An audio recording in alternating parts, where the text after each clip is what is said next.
Shri Ram. Friends, जैसा कि हम सभी जानते हैं 22 जनवरी को अयोध्या में भगवान राम के मंदिर में रामलला की प्राण प्रतिष्ठा होने वाली है। अयोध्या की तरफ से राम मंदिर की तरफ से पूरे भारतवर्ष में निमंत्रण पत्र और अक्षत भेजे गए हैं। जहाँ तक मेरा ख्याल है सभी को राम मंदिर की तरफ से निमंत्रण पत्र और अक्षत मिल गए होंगे। अयोध्या की तरफ से यानी कि राम मंदिर की तरफ से एक कहा जा रहा है 5 दीपक जलाने के लिए। वैसे तो सबको दिवाली बनानी है, दीपोत्सव मनाना है, लेकिन वो 5 दीपक का जो विशेष महत्व है, वो दीपक कैसे होने चाहिए, क्या लेना चाहिए, कैसे जलाने, कहाँ जलाने, वही सब मैं आज आपको इस वीडियो के माध्यम से बताऊंगी जो गुरुजी ने बताया है। 22 जनवरी को जैसा कि हम सब जानते हैं सोमवार है। सोमवार यानी कि महादेव का दिन। तो ये दिन जो भी हम पूजा करेंगे उसका हमें डबल फल मिलेगा। इस उपाय को आप जब करेंगे तो आपको पूर्ण श्रद्धा और भक्ति भाव से करने पे आपको बहुत ज़्यादा फल मिलेगा फ्रेंड्स।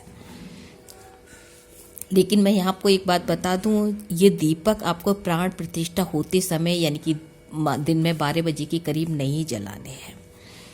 जैसे कि हम सभी जानते हैं दीपक यानी कि प्रकाश। तो हम प्रकाश कब जरूरत होती है? जब शाम के समय।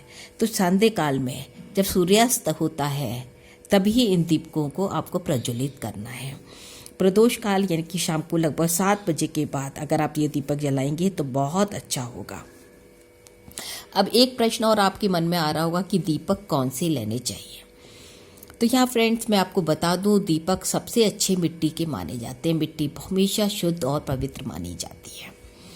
तो आप 5 दीपक नए बाजार से ला सकते हैं, लेकिन अगर किसी कारणवश आप दीपक नहीं ला पाए या आपके आसपास नहीं मिले हैं तो अभी आपको परेशान होने की कोई भी ज़रूरत नहीं है। आपके पास पुराने दीपक रखे हैं, आप उनको अच्छी तरह धोकर साफ कर लीजिए। उसको भी आप आज के दिन जला सकते हैं, उसके लिए कोई दिक्कत नहीं है, क्योंकि वैसे भी आप जानते ही हैं भगवान सिर्फ भाव के भूखे हैं। अगर आप पूर्ण श्रद्धा और विश्वास से और अच्छे मन से भगवान के सामने इन दीपकों को भी जलाएंगे तो कोई भी दोष नहीं है। अब अगर आप किसी कारणवश ये मिट्टी के दीपक भी नहीं ले पाए हैं या आपके पास नहीं रखे हुए हैं, आसपास मिल भी नहीं रहे, तो भी आप बिल्कुल भी परेशान मत होइए। आप आटे का दीपक बना के भी प्रयोग कर सकते हैं। बस आपको आटे का दीपक थोड़ा सा पहले बना के रखना होगा, पहले से तैयारी करनी होगी, क्योंकि उसे थोड़ा सा वक्त लगता है सूखने में। अब इसमें किस चीज़ का प्रयोग करें? तो इसमें अगर आप गाय के घी का प्रयोग करते हैं वो सबसे उत्तम है।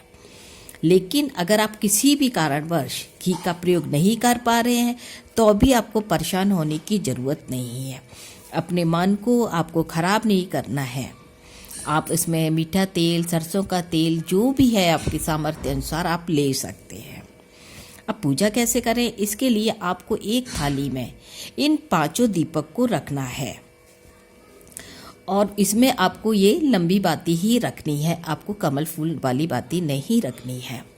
साथ में शुद्ध एक छोटी सी लोटे में एक शुद्ध जल लिख लीजिए, उसको भी साथ में रखें। अब इस थाली में आपको रोली और चावल भी थोड़ी सी रखनी है। अपने मंदिर में इस थाली को आप ले जाइए और सब प्रथम आपको जो सुगंधित धूप वगैरह जलाने के बाद आपको इन दीपकों का भी रोली से, कुमकुम से, चंदन से, जो भी आपके पास है उससे इनका टीका कीजिए। और क्योंकि एक थाली में दीपक रखे हैं वहीं पर आप थोड़े से चावल अर्पण करें, थोड़े से पुष्प अर्पण करें और हाथ जोड़ के भगवान से आशीर्वाद मांगें, मंगल कामना करें। आप देखेंगे कि आपको बहुत आशीर्वाद मिलेगा ईश्वर। अब दूसरा एक और प्रश्न आता है कि इन दीपकों को आपको रखना कहाँ है? तो इसके लिए फ्रेंड मैं बता दूं, गुरु महाराज ने कहा है इनमें से जो प्रथम दीपक है, मतलब एक दीपक आपको अपने मंदिर में ही रखना पड़ेगा, क्योंकि आपके मंदिर में तो भगवान है ही। आप जिस भी इष्ट देव की पूजा करते हैं, चाहे वो भगवान शंकर हों, अब लक्ष्मी जी हों, गणेश जी हों, राम जी हो, जो भी हो, लड्डू गोपाल हो, आप सब प्रथम एक दीपक भगवान के चरणों में रखिए और हाथ जोड़ के प्रार्थना कीजिए। दूसरा दीपक आपको अपने रसोई घर में रखना है, क्योंकि रसोई घर से ही आप जानते हैं सब कुछ पाकशाला से ही चलता है, पेट पूजा होती है। तो सब दूसरा दीपक आपको अपने रसोई घर में रखना है और ईश्वर से हमेशा अन्नपूर्णा से अपने आशीर्वाद की प्रार्थना करनी है कि आपका घर धन धान्य से भरपूर रहे। अब तीसरे नंबर का जो दीपक है उसे आप, हर हिंदू घर में तुलसी माता जरूर होती है, तो आप अपने तुलसी माता के गमले में तीसरा दीपक रखिए और वहाँ पे हाथ जोड़ के नमन कीजिए। अब इसके बाद अब फ्रेंड 3 दीपक तो हमने जला लिए, अब हमारे पास 2 दीपक बचते हैं, चौथा और 5वां। तो फ्रेंड ये भी बहुत इम्पॉर्टेंट है कि आप इन दीपकों को भी उनके उचित स्थान पर रखिए। अब सर्वप्रथम उचित स्थान कौन सा है? तो वो सबसे अच्छा उचित स्थान है हमारे घर का मुख्य द्वार। जी हाँ, हिंदुओं में प्राचीन काल से मान्यता है कि शाम के समय घर के द्वार पर दीपक जरूर जलाया जाता था। तो हम इन दीपकों को अपने घर के मुख्य द्वार पर दाएं बाएं मतलब दोनों साइड में रख देंगे, और जिससे कि इससे आपका घर में एक सकारात्मक ऊर्जा आएगी, नेगेटिविटी दूर होगी और आशीर्वाद मिलेगा। या फ्रेंड मैं एक बात आपको और बताना चाहूँगी कि जो आपने रसोई घर में दीपक जलाया है उसकी बाती आप अगर अपने पितरों को भी अर्पण करना चाहते हैं तो दक्षिण दिशा की तरफ उसका मुख कर दीजिए। अगर आपको दिशा ज्ञात नहीं है तो कोई बात नहीं, हाथ जोड़ के अपने पितरों से भी आशीर्वाद मांग लीजिए। अगर आप इस तरह करेंगे तो आपके पूर्वज, आपके पितर भी प्रसन्न भी होंगे और वो रामलला की उसमें अमूर्त रूप से शामिल भी हो जाएंगे।